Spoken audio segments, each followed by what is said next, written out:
La mejor conversación y las ideas más relevantes. Esto es el panelazo de www.copano.news.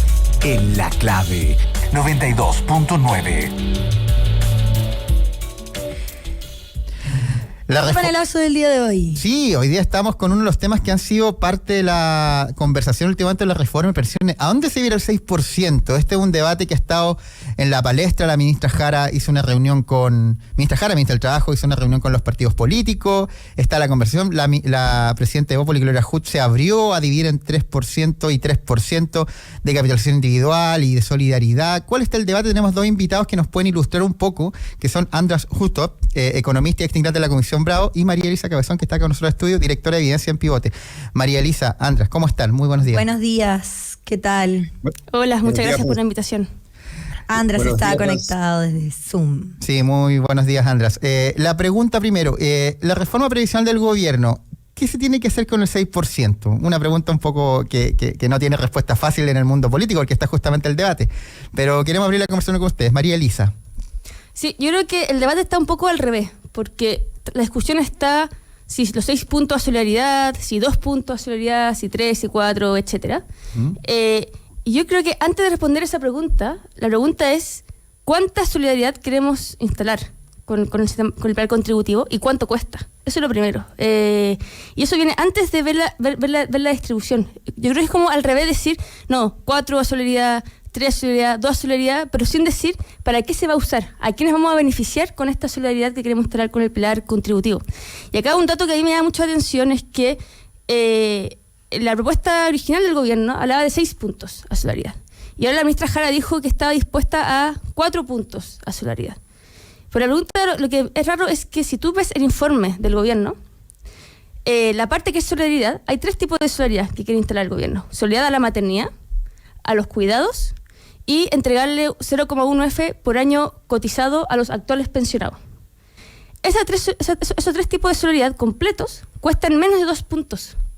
No los 6 puntos, cuestan menos de 2 puntos. Entonces, por eso me llama mucho la atención que esté dando esta discusión cuando la solidaridad de la propuesta originaria del gobierno cuesta menos de 2 puntos de solidaridad. Un poco para aterrizar cómo está diseñada la reforma. András, ¿cómo lo ves tú? Bueno, primero saludos, María Buenos Elisa, mis saludos y que se mejore luego Nicolás, y también saludos a ustedes, Francisco y Sebastián. Muchas gracias. No alcancé a dárselos antes. Muchas gracias, Andrés. Aprovecho.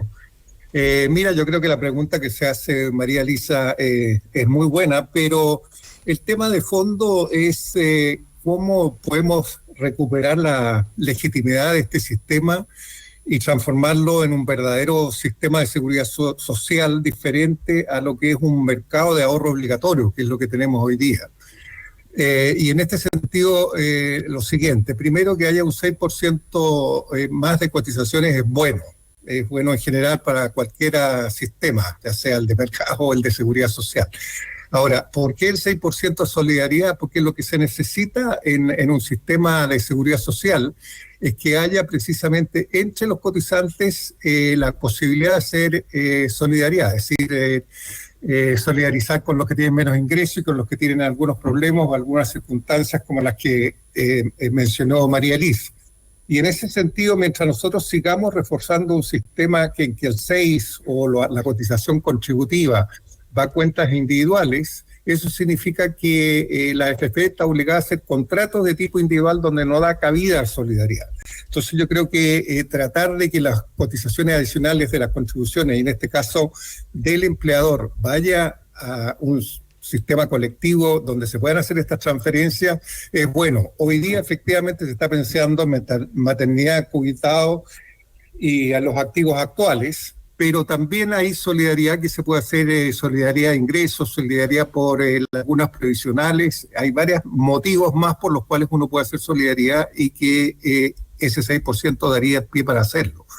Ahora, lo último, y con esto termino este punto, el hecho de que haya solidaridad en el 6% no significa que se le quita todo al trabajador, que todo del aporte del empleador, de su empleador, vaya a ir a solidaridad, sino que parte la va a recibir él también. Lo que pasa es que la proporción que recibe va a depender de estos factores por los cuales uno quiere discriminar y hacer estas distribuciones. Claro. Entonces yo sí soy partidario de que se retenga lo que tenía el proyecto, de que ojalá 6% esté en este concepto. Ahora, András, el 6% está complicado no solo por el debate que se está dando en el espectro político, sino también porque en la reciente encuesta CADEM, el 51% pide que la cotización extra vaya toda a la cuenta personal, la mayoría, y también porque el gobierno se abrió a la negociación, ya que estaba medio inviable desde el punto de vista de la negociación política llegar al 6%. En ese sentido, también la ministra Jara ha tenido una caída también en las encuestas porque, como contaba mayoritariamente, la gente lo pide que vaya a la cuenta personal. En ese sentido, ¿cuál es la capacidad de maniobra que hay dentro del sistema político? También pensando en lo que va a ser los actores, la CPC, las mismas AFP que están siendo cuestionadas, y también el mundo de las dirigencias sindicales que también protegen mayor solidaridad dentro del sistema. ¿Cuáles son las posibilidades finalmente que le quedan tanto a la ministra Jara como al gobierno para impulsar esta reforma que es uno de los pilares fundamentales del programa de gobierno? María Elisa. Sí, bueno, esa es una pregunta más política, más que técnica. Siempre el debate de pensiones, bueno, hace 10 años se traba en esta distribución de cuánto se va a solidaridad, cuánto se va a cuentas individuales. Pero acá quiero agregar algo. En este debate estamos en un escenario muy distinto al que estábamos en la reforma de Michelle Bachelet II y de Piñera II. En Piñera II se llegó al acuerdo, creo que eran 3 puntos a individuales y 2 puntos a solidaridad en la Cámara de Diputados. Después llegó al Senado y quedó trancada la reforma. Pero en esa época donde habían 2 puntos a solidaridad, ahí no había pensión garantizada universal, que eso es un pilar solidario bien fuerte que se creó en Chile, es bien potente y además bien caro. O sea, el pilar, la PGU, la pensión garantizada universal, cuesta cerca del 10% del presupuesto fiscal. O sea, es un gran esfuerzo que hacemos todos los chilenos con nuestros impuestos para financiar esa pensión solidaria que se le entrega al 90% de mayor vulnerabilidad mayor de 65 años. Es una solidaridad súper fuerte. Entonces, dado que tenemos eso, bajo ese escenario tenemos que discutir esta nueva distribución de solidaridad.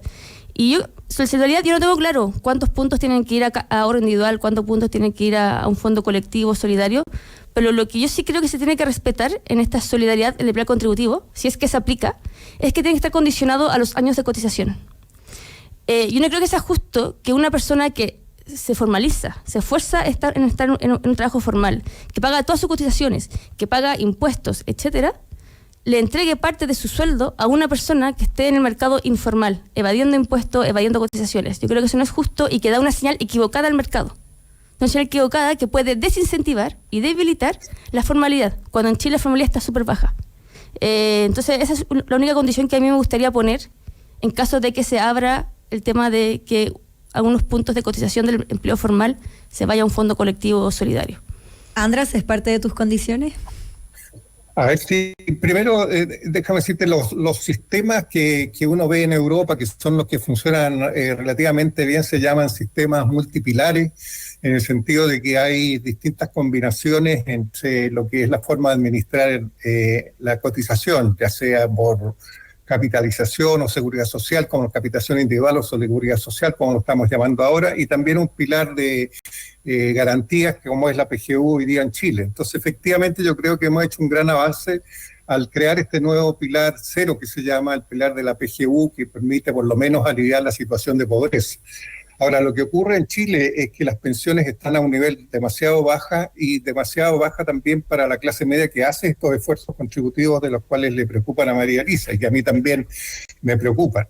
Entonces, lo que vaya a ser el tamaño del pilar de la PGU, el tamaño del sistema de seguridad social y el tamaño de la capitalización individual propiamente tal, son cosas importantes de discutir y ese es el tipo de discusión que deberíamos tener. Yo creo, e insisto, en que todavía este 6% deberá ir totalmente a seguridad social. Y sí, también creo que uno tiene que generar esa solidaridad sin afectar los incentivos para que la gente siga cotizando. Y esa es una de las cosas que se han tratado de hacer siempre. Lo tiene el diseño del pilar solidario en la primera versión que tuvo, ¿no es cierto?, con una PBS y una APS para que efectivamente quien cotiza más reciba más. Ahora, el tema que algunos planteamientos que hay de que esperar a 30 años para recibir un premio realmente significativo, eso es totalmente regresivo porque estamos viendo que muy poca gente cotiza hasta los 30 años. Entonces hay bastante que observar en el sistema, hay bastante que diseñar bien Mira, yo creo que el tamaño de los pilares, estos que yo hablé al comienzo, son fundamentales. Tenemos una asignación ya al pilar 0, nos falta crear este pilar de seguridad social y el de capitalizaciones individual es hoy día bastante grande, tanto en su forma obligatoria como voluntaria. Entonces, ese es el diseño que tenemos que buscar y crear los incentivos necesarios. Ahí estoy totalmente de acuerdo con María Elisa, excepto de solamente hacerlo para los que han cotizado mucho, porque entonces dejas una gran parte de la clase media que no va a recibir mucho. Hay harto todavía que analizar, como lo dices tú, András, pero también nos preocupa desde la perspectiva política lo que comentábamos de la ministra Jara. ¿Qué margen de maniobra tiene en este momento? O ¿Cómo lo ves tú, Liz? sí. Bueno, siempre ha sido un debate complicado. András. Lo que pasa, claro, hay márgenes de maniobra y hay convicciones de lo que debe ser. Yo creo que el error que hay es dado al nivel de discusión que hemos llegado, que finalmente es la discusión sobre el sistema de pensiones, como bien lo está haciendo María Elisa, donde trabaja, y mucha otra gente, que estamos realmente discutiendo lo que es un sistema de pensiones. Creo que esto de tratar de sacar algo rápido no es lo mejor que podemos hacer, porque seguramente vamos a cometer errores. Ya sobre promesa hemos tenido varios ejemplos. Acuérdense que el sistema fue creado con la promesa de 100% casi de tasa de reemplazo, de rentabilidad que después no se dieron más, de lagunas previsionales que no se preveyeron.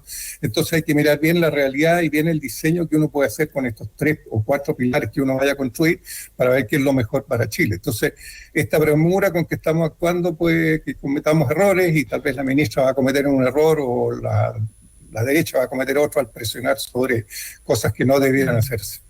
María Elisa, ¿querías aportar algo ahí? No, sí, no, es un tema complicado. Acá igual yo creo que poner un tema en el debate que el debate está muy centrado sobre los actuales pensionados. Que los actuales pensionados tienen una baja pensión autofinanciada con el ahorro individual, que ahora fue complementada con esta pensión garantizada universal, que la fortaleció bastante, pero el debate se centra en los actuales jubilados, pero yo creo que los que están más perjudicados son los futuros jubilados. Los futuros jubilados están con tasas de retorno más bajas que lo que vivieron los actuales jubilados, y además los futuros jubilados vivieron los retiros del 10%, donde se retiró el 30% de lo que teníamos acumulado en 40 años. Fue un gran golpe a sus pensiones, a sus futuras pensiones.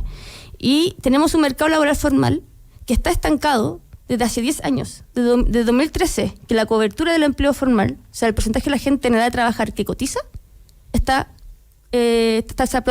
con empleo formal. Son un 37% y está estancado en los últimos 10 años. Entonces, yo creo que también el debate hay que hablar de los futuros pensionados, no solamente de los actuales, también hablar de los futuros, y tal vez a ellos, que una parte de su cotización se vaya a financiar a los actuales, podría perjudicarlos. Entonces, esa cuestión hay que ser muy cuidadoso de cómo se diseña.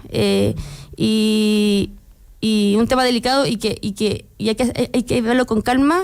Tal vez también estoy de acuerdo, hay que poner paños fríos y ir evaluando cómo hacer la mejor reforma. De todas maneras, María Elisa Cabezón, directora de Evidencia en Pivotes, y András Utov, economista y ex integrante de la Comisión Bravo. Muchas gracias por estar con nosotros.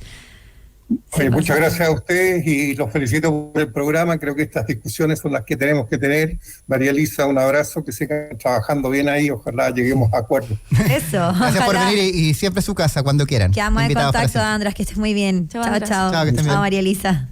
www.copano.news en La Clave. Suscríbete al newsletter. Modo